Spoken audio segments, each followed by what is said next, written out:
जम्मू काश्मीरमधील पहलगाम येथे हिंदू पर्यटकांवर दहशतवादी बेशुद्ध गोळीबार केला।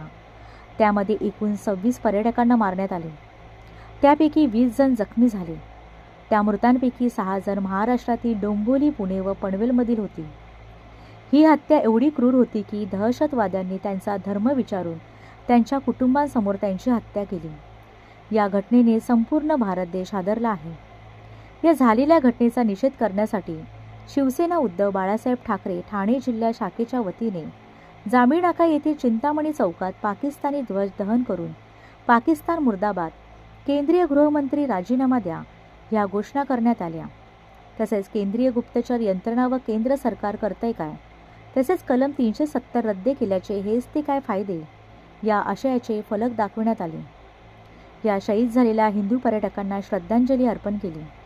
त्यावेळी शिवसेनेचे नेते माजी खासदार राजन विचारे, संपर्क प्रमुख नरेश मनेरा, उपजिल्हा प्रमुख कृष्णकुमार कोळी, सुनील पाटील, महिला जिल्हा प्रमुख रेखाताई खोपकर, शहर प्रमुख प्रदीप शिंदे, उपशहर प्रमुख सचिन चव्हाण, वसंत गव्हाळे, विभाग प्रमुख राजू शिरोडकर, प्रशांत सातपुते, जिवाजी कदम, विजया हेंडोरे, प्रमिला भांगे, त्याचबरोबर उषा बोराडे, सुनंदा देशपांडे, राजेश्री सुर्वे, अनिता प्रभू, रेखा पाटील, रसिका सुभेदार व इतर शिवसेना पदाधिकारी व नागरिक मोठ्या संख्येने उपस्थित होते। येथे त्या ठिकाणी गव्हर्नरनी स्वतः सांगून त्या ठिकाणी गृहमंत्र्यांना सांगितलं होतं की स्वतः पंतप्रधानांना त्या ठिकाणी सांगितलं होतं, परंतु त्या ठिकाणी दुर्लक्ष करून त्या ठिकाणी जवळजवळ 40 CRPF चे जवान त्या ठिकाणी मृत्युमुखी पडले। अशा पद्धतीने या काश्मीरमध्ये आज गेले 370 कलम रद्द केल्यानंतर सुद्धा हे काश्मीर शांत होत नाही। आणि आज तुम्ही बघितलं असेल या ठिकाणी पहलगाव येथे ज्यावेळेला हा जो काय हल्ला झाला, जवळजवळ 2 ते 3 हजार त्या ठिकाणी टुरिस्ट त्या ठिकाणी होते आणि एवढा मोठा तिथे बेस कॅम्प आहे, तिथे CRPFचा बेस कॅम्प आहे, आर्मी आहे तिकडे। असं असताना सुद्धा जवळजवळ हे जे नाटक होतं अर्धा पाऊण तास त्या ठिकाणी चालू होतं आणि असं असताना त्या ठिकाणी 5 अतिरेकी येतात आणि त्या लोकांना गोळ्या घालून निघून जातात आणि एकाही अतिरेक्याला आतापर्यंत पकडलेलं नाही। हा मला वाटतं केंद्र सरकारचा फेल्युअर आहे। आज तुम्ही बघितलं असेल मोठमोठ्या गोष्टी करतात। या ठिकाणी तुम्ही बघितलं असेल कालच नवी मुंबई येथे या ठिकाणी जे ठाणे जिल्ह्याचे पालकमंत्री आहेत त्या ठिकाणी पक्ष फोडण्यामध्ये मशगूल होते।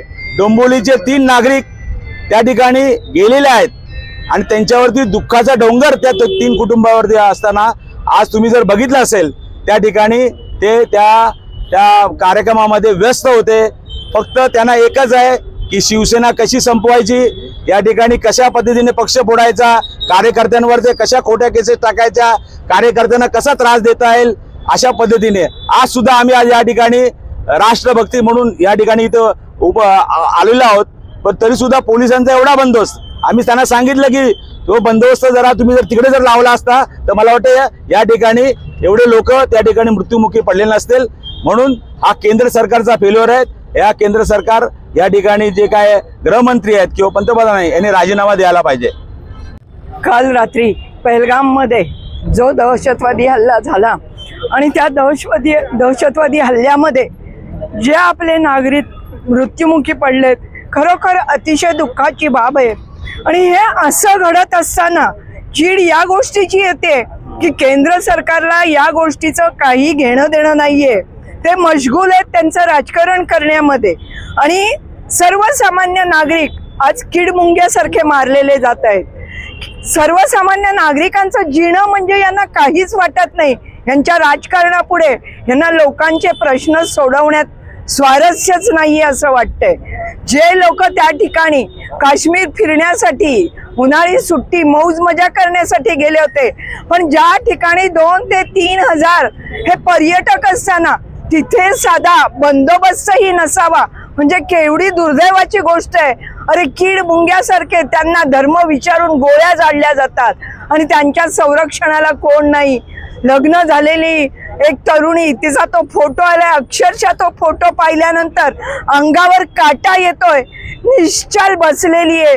पण या राज्यकर्त्यांच्या कुठल्याही अंतःकरणाला त्यांना पाझर फुटत नाही, ते त्यांचं राजकारण करण्यातच दंग आहे। मला तर असं वाटतं असे बेफिकीर राजकारणी यांना जर समाजाचं, यांना जर जनतेचं काही देणं घेणं नसेल तर यांनी यांच्या खुर्च्या सोडाव्या आणि पाय उतार व्हावं। आमचं राज्य, आमचं जनतेचं राज्य, लोकशाही राज्य सांभाळायला जनता आम्ही समर्थ आहोत।